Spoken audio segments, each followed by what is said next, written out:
अस्सलामुअलैकुम एडीपी। आज बेटा हम अपना नेक्स्ट जो फंक्शनल ग्रुप डिस्कस करने वाले हैं वो है फॉस्फेट ग्रुप। ठीक है, फॉस्फेट ग्रुप में हमारे पास एक, अगर आपने किसी ने फॉस्फोरिक एसिड के बारे में सुना है H3PO4 के बारे में, तो ये बेटा वही है। हम इसको बॉन्ड कर देते हैं किसी कार्बन स्केलेटन के साथ। जैसे कि अगर आप नोट करो, हमारे पास कार्बन स्केलेटन को हम किससे रिप्रेजेंट करते थे, R के साथ।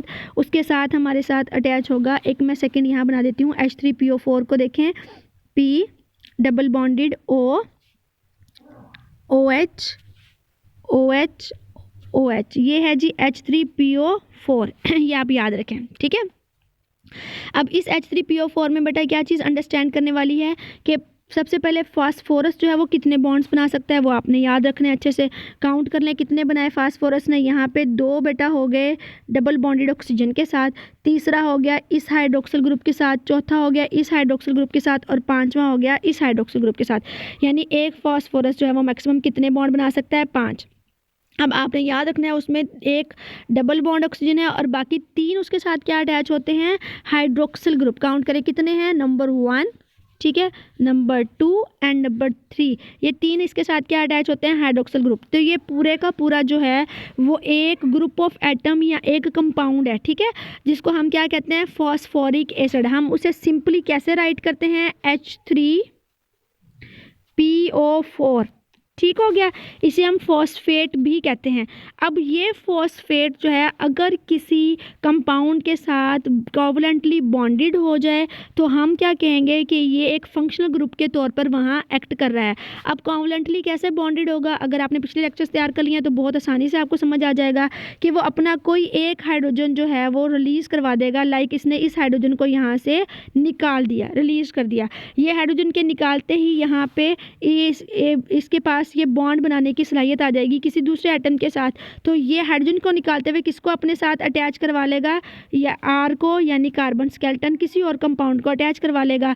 तो इसने रिप्लेस किया एक हाइड्रोजन को किसके साथ, R के साथ। मैं इसे ज़रा दोबारा बनाती हूँ ताकि आप आसानी से समझ लें। इसने क्या किया है, R के साथ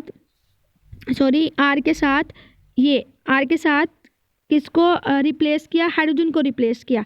तो हमारे पास फिर किस तरह से स्ट्रक्चर इसका बिल्ड होगा, P डबल बॉन्ड ऑक्सीजन, थोड़ा नीचे लेके आने की कोशिश करते हैं, ये हो गया double bond oxygen, single bond OH, 1 OH, second OH, और थर्ड OH का हमने अभी डिस्कस कर लिया कि उसने अपना H जो है वो रिप्लेस कर दिया है किसके साथ, R के साथ रिप्लेस कर दिया। ठीक है, अब H की जगह क्या आ गया, यहाँ पे R आ गया। तो ये हमारा बेटा क्या बन गया, फंक्शनल ग्रुप बन गया, फॉस्फेट ग्रुप। बहुत आसानी से अगर आप अब इसको लिखना चाहें, एब्रीविएट करना चाहें तो बहुत आसानी से एब्रीविएट भी हो जाएगा।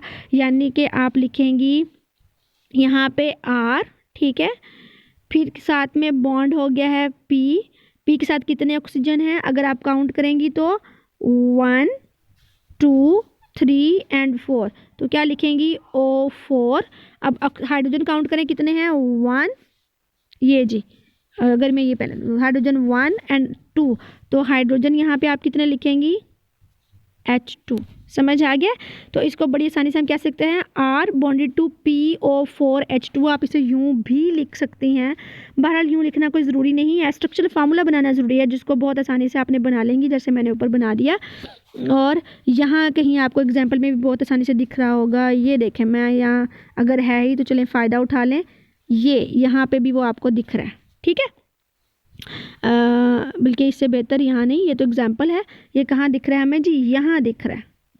ठीक है, अब क्या है, ये इसकी केमिकल बिहेवियर पे आते हैं। इसका केमिकल बिहेवियर क्या है, ये वीकली एसिडिक है। वीकली एसिडिक, अब मेरा ख्याल है बताने की ज़रूरत नहीं है, आप फ़ौरन से डिकोड कर लेंगी। यानी इसके पास सलाहियत है कि ये अपने हाइड्रोजन को रिलीज़ कर सकता है। एसिडिक होने का मकसद ये अपने हाइड्रोजन को खारिज कर सकता है। अब इसमें बेटा कितने हाइड्रोजन मौजूद हैं, इसमें 2 हाइड्रोजन मौजूद हैं। ये हमें ये चलें जी, ये फ़ायदा हो गया, यहीं पर मौजूद है तो देखते जाते हैं। वीकली एसिडिक है क्योंकि अपने 1 और 2 एक या दोनों हाइड्रोजन जो है वो रिलीज़ कर सकता है। अब यहाँ आप देखें, अगर नोट करें तो हमारी डायग्रामेटिक रिप्रेजेंटेशन में ये देखें जी, इसने अपने हाइड्रोजन रिलीज़ कर दिए, दोनों के दोनों। हाइड्रोजन रिलीज़ करने के बाद कौन सा चार्ज आता है, माइनस चार्ज आता है। तो देखें यहाँ पे हमारे पास कौन सा चार्ज जो है वो बन रहा है,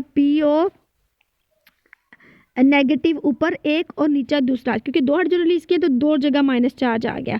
अब इसका मतलब क्या हो गया, 2 माइनस चार्ज रिप्रेजेंट होने का मकसद ये क्या हो गया, हाईली पोलर हो गया, इसके ऊपर बड़ा आयोनाइज हो गया, ठीक है, पोलर भी नहीं क्योंकि आयन बन गया ना, हाइड्रोजन निकल गया फ़ौरन और कंप्लीट चार्ज आ गया। तो हमने कहा था कंप्लीट चार्ज हो तो आयन है, पार्शियल चार्ज हो तो हम पोलर का वर्ड यूज़ करते हैं।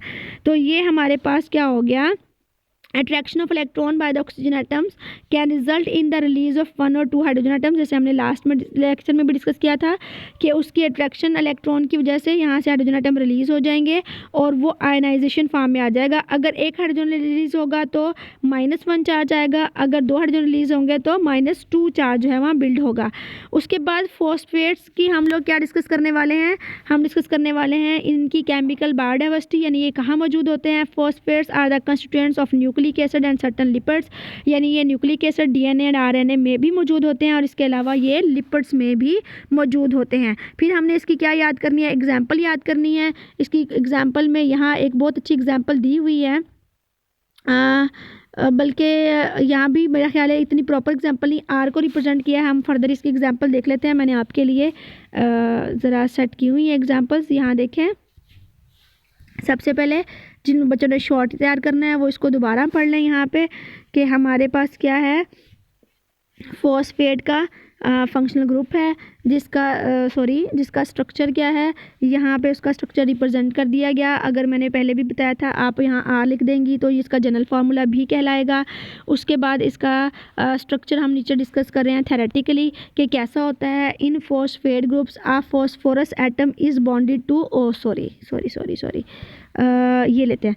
In phosphate of phosphorus atom is bonded to 4 oxygen atoms, 4 oxygen atom से अटैच होगा। 1 oxygen atom is bonded to the carbon skeleton, जिनमें से एक ऑक्सीजन जो है मैं साथ साथ बना देती हूँ ताकि फिर से रिवाइज हो जाए ना आपका। चलिए ठीक है। आप फॉस्फोरस एटम इज बॉन्डेड, सबसे पहले क्या बनाया, फॉस्फोरस एटम बना दिया, ठीक है। Is bonded to 4 oxygen atoms, कितने ऑक्सीजन एटम साथ में लगाऊँ, 4, 1 2 3 एंड 4, ठीक हो गया। उसमें जो कहता है 1 oxygen is bonded to the carbon skeleton, एक ऑक्सीजन जो है वो बॉन्डेड है कार्बन स्केलेटन। इनमें से कोई एक ऑक्सीजन के साथ आप क्या लगा देंगी, आर लगा देंगी, यानी वो कार्बन स्केलेटन से बॉन्ड हो गया, ठीक है।